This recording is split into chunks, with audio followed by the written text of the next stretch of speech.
अक्सर ऐसा कहा जाता है कि एक चोर को पकड़ने के लिए दूसरे चोर को उसके पीछे लगा देना चाहिए। लेकिन आपने एक कहावत और सुनी होगी कि चोर आपस में एक दूसरे का सम्मान करते हैं।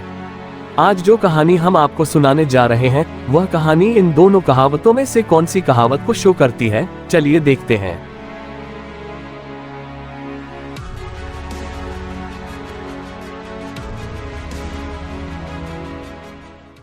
ये कहानी हॉरस डैनबी के बारे में है। हॉरस डैनबी एक अच्छा और ईमानदार नागरिक था। हॉरस डैनबी हर साल एक तिजोरी लूटता था और उससे मिलने वाले पैसे से वह अपने महंगे शौक पूरे करता था, जैसे कि बहुत महंगी बुक्स को पढ़ना एटसेट्रा। फिर वह सोचता है कि अब वह लास्ट चोरी करेगा और इस चोरी में उसे पुलिस के द्वारा पकड़ लिया जाता है। वैसे तो हॉरस डैनबी चोरी करने में सफल हो जाता, लेकिन एक सुंदर और जवान औरत, जो कि असल में एक चोर थी, उसने उस घर की मालकिन होने का दावा किया था जिस घर में वह चोरी करने गया था। उस औरत की वजह से वह पकड़ा जाता है। उस लेडी ने उसका यूज तिजोरी खोलने में किया और बड़ी चालाकी से उसके हाथों से तिजोरी खुलवाकर उसने उस घर में रखा हुआ सारा माल लूट लिया और चोरी का सारा इल्जाम हॉरस डैनबी के ऊपर आ गया और पुलिस ने उसे उस घर में चोरी करने के इल्जाम में पकड़ लिया। इस स्टोरी में मेनली 2 कैरेक्टर्स हैं। इस स्टोरी का फर्स्ट कैरेक्टर है हॉरस डैनबी। ये एक इज्जतदार नागरिक यानी रिस्पेक्टेबल सिटीजन है, लेकिन ये पूरी तरह से ईमानदार पर्सन नहीं है। इसकी एक हॉबी है और वह है बुक्स पढ़ना। इस कहानी का सेकंड कैरेक्टर है एक अनजान औरत यानी एक अननोन वुमन। ये काफी स्मार्ट है और जवान है। ये एक चोर है। ये हॉरस डैनबी के ताला खोलने की स्किल को तिजोरी में से ज्वेलरी लूटने के लिए यूज करती है। हर आदमी यही मानता था कि हॉरस डैनबी एक अच्छा और ईमानदार नागरिक यानी सिटीजन है। उसकी उम्र 50 साल यानी 50 इयर्स थी और उसकी शादी नहीं हुई थी। वह अपनी एक नौकरानी के साथ रहता था जो उसका अच्छे से ध्यान रखती थी। वास्तव में वह बिल्कुल ठीक ठाक और खुश था, लेकिन जब गर्मी का सीजन आता था तो उसे धूल यानी डस्ट और फूलों से एलर्जी हो जाती थी, जिसकी वजह से उसे बुखार हो जाता था, जिसे हम इंग्लिश में हे फीवर कहते हैं। हॉरस ताले बनाने का काम करता था और अपने धंधे में एक्सपर्ट था। उसका ताले बनाने का काम काफी अच्छा चलता था और वह उसमें इतना सक्सेसफुल हो गया था कि उसने अपने काम को यानी कि अपने ताले बनाने के बिजनेस को और आगे बढ़ाने के लिए 2 हेल्पर भी रख लिए थे। हालांकि हॉरस डैनबी एक ईमानदार और सम्मानित यानी रिस्पेक्टेड आदमी था, पर पूरी तरह से ईमानदार नहीं था। 15 साल यानी 15 इयर्स पहले उसने अपनी पहली कैद की सजा जेल की लाइब्रेरी में काटी थी। उसे महंगी यानी एक्सपेंसिव बुक्स पढ़ने का बहुत शौक था और ये बुक्स इतनी महंगी होती थी कि मार्केट में आसानी से अवेलेबल नहीं होती थी और इनको खरीदने के लिए काफी पैसे की जरूरत भी पड़ती थी। इसी वजह से इस पैसे की जरूरत को पूरा करने के लिए वह साल में एक बार चोरी करता था और तिजोरी से पैसे लूटता था। इस काम को करने के लिए हर साल वह बहुत ही सावधानी से पूरी प्लानिंग बनाता था और बहुत ही सोच समझकर काम करता था कि उसे क्या करना चाहिए और क्या नहीं। और वह इतना माल लूट लेता था कि उस लूटे हुए माल से पूरे 12 महीने यानी 12 मंथ्स तक आराम से उसका काम चल जाता था और उस लूटे हुए पैसे से एक एजेंट के जरिए वह चुपचाप उन बुक्स को खरीद लेता था। जुलाई का महीना था और चमकती हुई धूप थी। उस धूप में चलते हुए उसने निश्चय किया कि इस साल की चोरी भी दूसरी चोरियों की तरह बिल्कुल सफल रहेगी और उसे कोई भी परेशानी नहीं आएगी। पिछले 2 सप्ताह यानी 2 वीक्स से वह एक घर के बारे में स्टडी कर रहा था। वह घर शोटोवर ग्रेंज नामक एक जगह पर था। उस घर के बारे में वह पूरी जानकारी यानी इंफॉर्मेशन ले रहा था। उसने उस घर के कमरों के बारे में, उसके बिजली के तारों को और घर तक पहुंचने का रास्ता और उससे जुड़ा हुआ बगीचा, इन सब चीजों के बारे में उसने अच्छी तरह छानबीन की, लोगों से जानकारी ली और घर को देखा। चोरी करने से पहले वह उस घर के हर कोने की अच्छे से जानकारी लेना चाहता था। ये दोपहर के बाद का यानी आफ्टरनून का टाइम था। उसने देखा कि वहां उस घर में 2 नौकर थे जो कि परिवार के लोगों के लंदन चले जाने के बाद उस घर की देखभाल के लिए रहते थे और उस समय वे दोनों लोग फिल्म देखने चले गए थे। हॉरस डैनबी ने उन दोनों लोगों को जाते हुए देखा था। उसे अपनी नाक में एलर्जी महसूस हो रही थी, लेकिन उसके बावजूद भी उसे ये देखकर बहुत खुशी हुई कि उस घर में फिलहाल कोई नहीं था। वह बगीचे की दीवार के पीछे से होता हुआ बाहर निकला उसने अपने औजारों को बहुत ही सावधानी पूर्वक एक बैग में रखा हुआ था और उस बैग को उसने अपनी पीठ पर डाल लिया। घर की तिजोरी में लगभग 15,000 पाउंड की कीमत के हीरे जवाहरात यानी ज्वेलरी रखी हुई थी। उसने सोचा कि अगर वह उन्हें एक एक करके बेचेगा तो कम से कम 5,000 पाउंड तो मिल ही जाएंगे और इतना पैसा उसे अगले साल तक खुश रखने के लिए काफी होगा। यानी कि इतने पैसे में उसकी एक साल आराम से निकल जाएगी, उसे कोई भी दिक्कत नहीं आएगी। आने वाले ऑटम सीजन में 3 बहुत ही इंटरेस्टिंग बुक्स बाजार में आने वाली थी। अब वह उन बुक्स को खरीदने के लिए आराम से मनी कनेक्ट कर लेगा। उसने देखा कि जिस तिजोरी की उसे तलाश थी वह ड्राइंग रूम में थी। उस तिजोरी के आगे एक घटिया सा चित्र यानी पेंटिंग लगी हुई थी और तिजोरी उस पेंटिंग के पीछे रखी हुई थी। पेंटिंग को देखकर उसके मन में एक सेकंड के लिए एक आइडिया आया कि अगर वह बुक्स की बजाय पिक्चर्स का कलेक्शन किया करे तो कैसा रहेगा। फिर उसने सोचा कि पिक्चर्स को रखने के लिए काफी बड़ी जगह की जरूरत पड़ती है, एक छोटे से घर में बुक्स रखना ही अच्छा है। तिजोरी यानी सेफ को खोलना उसके लिए कोई कठिन काम नहीं था। आखिरकार उसने अपना पूरा जीवन तालों और तिजोरियों के साथ ही गुजारा था। चोरों की इंफॉर्मेशन देने वाली घंटी बहुत ही बढ़िया थी।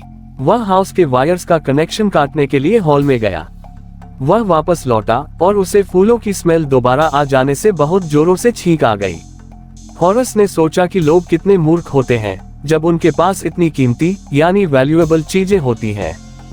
यानी कि लोग इतने कीमती सामान को घर पर छोड़कर चले जाते हैं और उसकी जानकारी भी न्यूज़पेपर या मैगजीन में दे देते हैं। उसने इस घर की सारी पिक्चर्स एक मैगजीन में एक आर्टिकल में देखी थी। उस आर्टिकल में इस घर के सभी कमरों का नक्शा था और जिस कमरे में तिजोरी रखी थी उस रूम की तो पिक्चर भी थी। और मैगजीन में राइटर ने ये भी लिखा था कि पेंटिंग के पीछे तिजोरी रखी है। अब हॉरस को ये लगा कि फूल उसके काम में बाधा यानी परेशानी पैदा कर रहे थे, इसलिए उसने अपना चेहरा रुमाल से ढक लिया। तभी उसको एक आवाज दरवाजे से आई। क्या परेशानी है? सर्दी लगी है या धूल से एलर्जी है? इससे पहले कि हॉरस कुछ सोच पाता उसके मुंह से निकल गया, धूल की एलर्जी है। और इतना कहकर वह दोबारा छींकने लगा। आवाज दोबारा आई। तुम इस बीमारी को पूरी तरह से ठीक कर सकते हो अगर तुम्हें ये पता चल जाए कि कौन सा पौधा यानी प्लांट तुम्हें ये बीमारी देता है।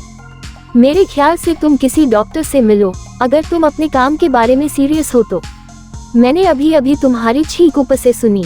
उस आवाज को सुनकर ऐसा महसूस हो रहा था जैसे उस आवाज में बहुत दया यानी काइंडनेस भरी हुई थी, लेकिन उसमें एक कठोरपन यानी फर्मनेस भी थी। उसने देखा कि एक लेडी दरवाजे पर खड़ी थी और शेरी अपना शरीर उससे रगड़ रहा था। वह औरत जवान और सुंदर थी और लाल कपड़े पहने हुए थी। वह अंगीठी के पास आई और वहां उसने अपने गहने ठीक किए। वह लेडी शेरी को नीचे उतारते हुए और हॉरस की ओर देखकर मुस्कुराते हुए बोली, शायद लोगों को ये कंफ्यूजन हो सकता है कि मैं 1 महीने के लिए बाहर गई थी, पर मैं टाइम से वापस आ गई। हालांकि मुझे ऐसी उम्मीद बिल्कुल भी नहीं थी कि मुझे किसी चोर से मिलना पड़ेगा। उसकी मुस्कुराहट को देखकर हॉरस के मन में कुछ आशा जागी, क्योंकि उसे ऐसा लग रहा था कि वह लेडी उससे मिलकर खुश थी और उसे ऐसा लगा कि अगर वह उस लेडी से सही ढंग से बर्ताव करे तो वह प्रॉब्लम से बच सकता है। फिर हॉरस बोला, मुझे उम्मीद नहीं थी कि यहाँ मेरी मुलाकात फैमिली के किसी मेंबर से हो जाएगी। लेडी बोली, मुझसे मिलकर तुम्हें बहुत असुविधा हुई है, अब तुम क्या करोगे? ये सुनकर हॉरस बोला, मेरे मन में सबसे पहले आइडिया तो आया कि यहाँ से भाग जाऊं। तुम ऐसा कर सकते थे, पर मैं पुलिस को फोन करके तुम्हारे बारे में बता दूंगी और मेरे ऐसा करते ही वे तुम्हें फौरन पकड़ लेंगे। हॉरस बोला, मैं पहले टेलीफोन के वायर काट दूंगा और इस बात का ध्यान रखूंगा कि तुम कुछ समय तक कुछ भी ना कर सको। मुझे अपना काम करने के लिए कुछ घंटे ही काफी हैं। लेडी ने उसकी ओर सीरियस होकर देखा और कहा, तो इसका मतलब अब तुम मुझे चोट पहुंचाओगे? हॉरस रुक गया और फिर बोला, मैंने शायद ये बात तुम्हें डराने के लिए कही थी, लेकिन तुम मुझे डरा नहीं पाए। हॉरस ने उसे सजेशन देते हुए कहा, देखो यही ठीक रहेगा कि तुम मुझे भूल जाओ और यह भी भूल जाओ कि तुमने मुझे कभी देखा था। मुझे जाने दो। उस औरत की आवाज में अचानक तीखापन आ गया और वह बोली, क्यों जाने दूं? तुम तो मुझे लूटने वाले थे। अगर मैं तुम्हें जाने दूं तो तुम किसी और को लूटोगे। तुम जैसे लोगों से समाज यानी सोसाइटी को बचाना जरूरी है। हॉरस हंसते हुए बोला, मैं ऐसा आदमी नहीं जो समाज के लिए खतरा बने। मैं केवल उन्हीं लोगों को लूटता हूँ जिनके पास बहुत सारा पैसा होता है। मैं एक अच्छे काम के लिए चोरी करता हूँ और मुझे जेल जाने के विचार से भी बहुत नफरत है। ये बात सुनकर वह औरत हंस पड़ी और हॉरस ने उस औरत से ये सोचकर रिक्वेस्ट की कि शायद उसने उस लेडी को राजी कर लिया है। ऐसा सोचते हुए वह बोला, देखिए, मुझे आपसे कुछ भी मांगने का अधिकार तो नहीं है, पर मैं इस समय कुछ भी कर सकता हूँ। मुझे जाने दो और मैं वादा करता हूँ कि मैं इस तरह का काम दोबारा नहीं करूँगा। मैं सच कह रहा हूँ। तुम सचमुच जेल जाने से डरते हो? क्या मैंने सही कहा? वह सिर हिलाते हुए उसके पास आई और बोलने लगी, मैंने हमेशा से ही गलत टाइप के लोगों को पसंद किया है। उसने टेबल पर रखा हुआ सिल्वर का एक बॉक्स उठाया और उसमें से सिगरेट निकाली।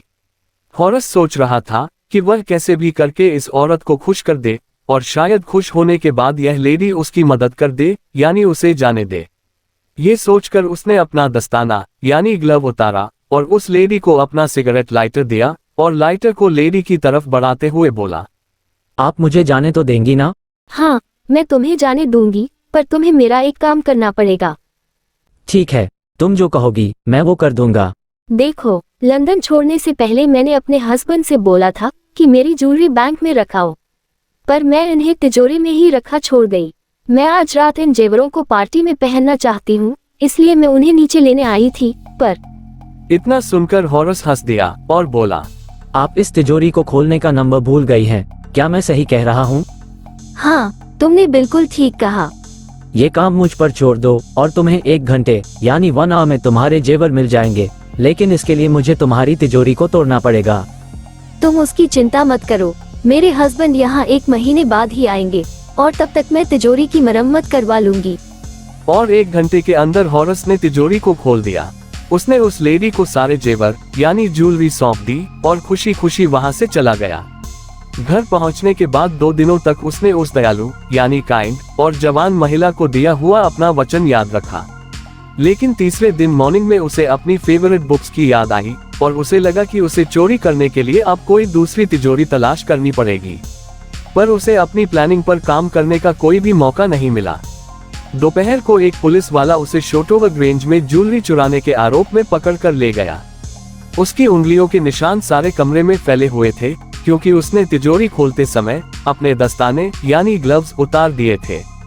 और जब हॉरस ने कहा कि घर की मालकिन ने ही उसे तिजोरी खोलने के लिए बोला था, तो किसी ने उसकी बात पर बिल्कुल विश्वास नहीं किया, क्योंकि उसने देखा कि वहां 60 साल यानी 60 इयर्स की एक औरत जो काफी तेज तर्रार लग रही थी खड़ी थी और वह बोली कि ये कहानी बकवास है और झूठी है। और हॉरस को ये मालूम पड़ा कि वही 60 साल की औरत उस मकान की असली मालकिन थी। और अब वह पूरी कहानी समझ चुका था कि जो जवान औरत उसे उस घर में मिली थी वह घर की असली मालकिन नहीं बल्कि एक चोर थी, और उस औरत की चोरी करने की सजा उसे भुगतनी पड़ रही है। हॉरस अब जेल की लाइब्रेरी में काम करता है। वहां अक्सर उसे सुंदर, चालाक और जवान लेडी की याद आती है जो चोर थी और जिसने उसे उल्लू बना दिया। अब अगर कोई भी उससे ये कहता है कि चोर आपस में एक दूसरे का सम्मान करते हैं, तो ये बात सुनकर उसको बहुत गुस्सा आ जाता है।